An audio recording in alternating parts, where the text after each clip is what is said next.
Hello and welcome to the Grob Chess Club for our lecture series on how to move up to the Class E. In our last lecture we talked about the rules of the game, just how to move the pieces and simple things like that, and now in our second lecture we're going to talk about fine-tuning your game and how to surpass the 300 rating mark. We're going to go over simple strategies and how you can start winning a few games if you are inexperienced. So hopefully you pick something up. When you first start out in a game of chess, you have no idea of how much the pieces are worth, and if you don't know how much the pieces are worth, it can be hard to decide when you want to trade something, and then if you don't know when to trade, you're going to have trouble getting to a game that's going to be favorable to you. So the first thing we're going to talk about is the value of the pieces. What we're going to do is we're going to assign a value to the pawn. We're just going to say pawn is 1. The pawn is obviously the least valuable piece on your board. You have 8 of them, and it can do the least amount of damage.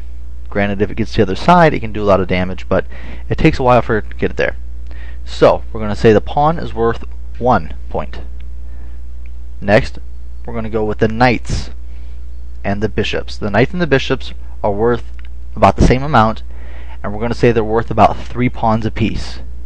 So if you get into a situation where you can trade off your knight and get 3 pawns for it, then that is said to be about an equal trade.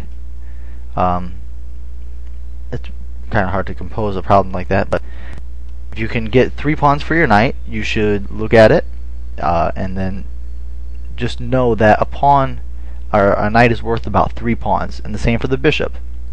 If you can get 3 pawns but you're going to lose your bishop, you might as well look at it and decide if you want to or not, because they are worth about the same amount. Just decide which one is going to be more valuable to you in the long run. But on an objective scale, a bishop and knight are both worth about 3 pawns apiece. The next most valuable piece is the rook, and the rook is more valuable than the knight and the bishop because it can control more squares, especially in the endgame. If you get into an endgame situation and you have a rook in the center of the board, you can control an entire rank, an entire file. So he can control quite a lot of squares. And the good thing about a rook is he can control both squares. Bishop can only control one color square, and the knight takes a long time to get from one side of the board to the other. So what we're going to do is we're going to assign a value of 5 pawns for a rook. So if you are down 5 pawns but then you trap your opponent's rook, then you are about equal. And finally we have the queen. The queen is more valuable than all the other pieces, so it's kind of hard to assign an objective number to it, but most books agree that the queen is worth about 9 pawns. So what does that mean? That means, let's say your opponent offers you to trade a rook, a knight, and a pawn. So 5 plus 3 plus 1 equals 9 for your queen. That's about an equal trade. So that way you can always figure out who's winning in a game, as long as nobody's getting mated or there's no combination in it. That's the way to decide who's really ahead in the position. Now the king we don't give a value to, just because you can never take the king, so what good would it do? Okay? So to do a little practice exercise, I've set up a position where there is an imbalance in the amount of material.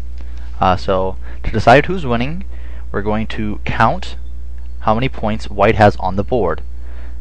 He has 3 pawns, so 3, 5 for the rook, so that's 8, plus 9 for the queen, 17.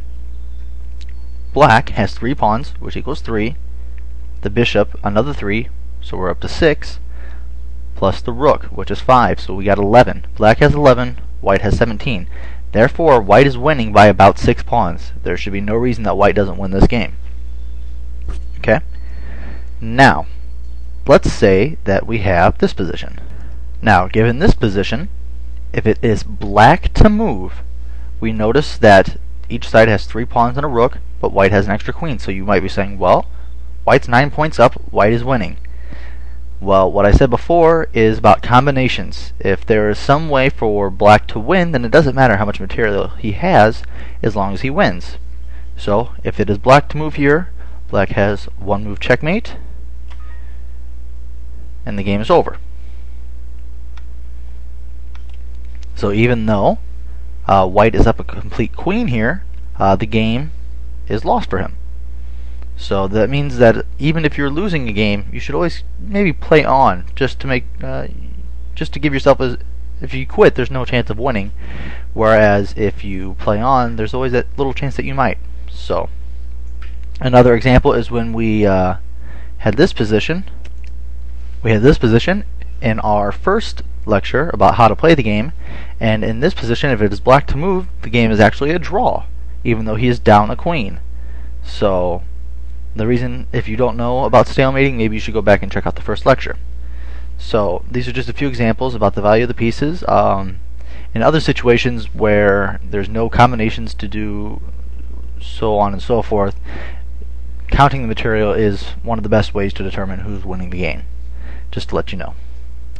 Now that you have a little bit of an idea about how much the pieces are worth, we're going to go over some simple ways to checkmate your opponent using as little material as possible. In this position, white is up a queen, and we're going to try to avoid that little draw that we saw before. Alright? And now the way to win a king and queen versus a king endgame is to force the opposing king to the side of the board, and then bring your king in closer and then come in for the kill. Okay, so if it's white to move here, we're going to try to cut off the black king from as much of the board as we can. So, doing something like this wouldn't do anything at all. We're just backing our queen up, there's no real point to it. You can go on and you could check him forever and ever, but checking with your queen, the queen cannot mate the king alone. It needs the help of the king, so what we're going to do is we're going to have to come up with a systematic way to win this game. Okay? And now it turns out that the best way, I believe, to do that is to put the queen right here. Another good idea would be to put it here. But by putting it here, we stop the king from running up this way. So that means the only squares the king has are these two rows. So we've already cut the king down to a fourth of the board. Okay? So we'll just continue on. Let's say he runs away. Now we can bring our queen closer. Don't bring it in too close like right here, because then he could just take it and it's a draw. So king keeps running, and you can keep making it smaller. Notice now he only has 8 squares to go to. Keep closing in, and then now you can bring your queen here. And then now notice you're giving him 1 square each time. Now he can run back and forth in between here. You don't need to keep checking up with your queen. As long as he has these 2 squares to go to, you're fine. Now what you need to do is you need to run your king up to him.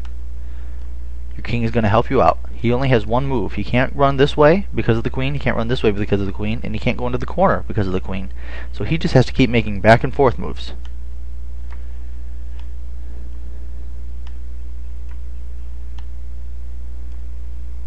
Now, we've reached a position where you can't bring your king any closer.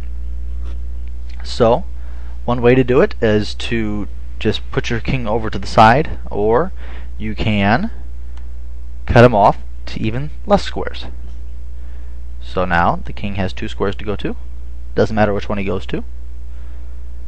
Notice he can't run this way because of the king now. The king is acting as a barrier.